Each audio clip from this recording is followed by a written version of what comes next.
Ça pique, mais c'est bon. Ça pique, mais c'est bon. Anne Romanoff. Didier Porte, j'ai l'impression que vous n'en pouvez plus de vous extasier face aux ressources infinies de François Fillon. Et quand il n'y en a plus, il y en a encore. Tel devrait être le surnom de François Fillon, qui nous a encore réservé une jolie surprise via le journal officiel de sa campagne électorale, j'ai nommé Le Canard enchaîné.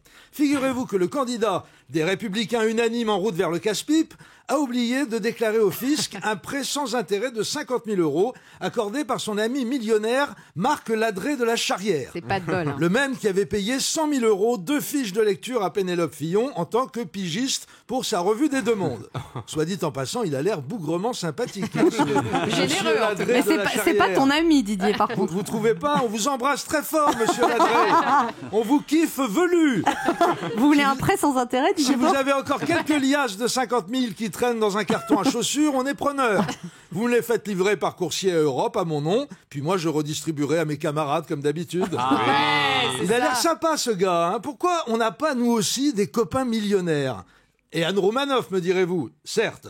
Sauf que si Anne Romanoff fait parvenir à l'un d'entre nous un carton à chaussures, il y a de fortes chances qu'à l'intérieur, il y ait des chaussures. Avec le petit mot suivant, merci de me faire ressemeler mes loups-boutins.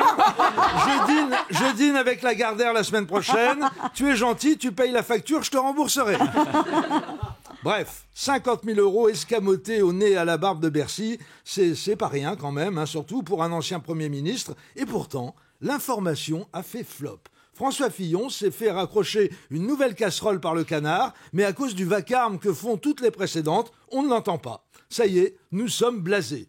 Je n'ose pas imaginer nos réactions lorsque sortiront les prochains scoops. T'as lu Le Canard enchaîné cette semaine? Ouais, et alors? C'est quand même dingue cette histoire de film porno dans lequel Fillon aurait tourné quand il était jeune, non? Ouais, bof. Et c'était qui sa partenaire? Brigitte Lahaie. Ah ouais, c'était pendant les années 70. Ça explique que la production lui ait pas fait épiler ses sourcils. Oh non. Et Péné, elle jouait dedans? Non, elle était doublée, Péné. Etc., etc.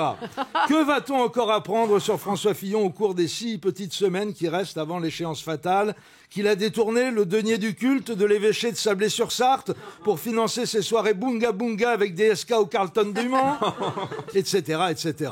Personnellement, je m'attends à tout. N'a-t-on pas appris cette semaine, toujours grâce au canard, que lorsqu'il présidait le Conseil régional des Pays de la Loire, au début des années 2000, frère Fillon avait fait aménager en chapelle le bureau à côté du sien. Étonnant, non? L'article ne précise pas s'il avait embauché ses propres fils comme enfants de chœur, mais si c'est le cas, ils deviennent bien payés. Amen.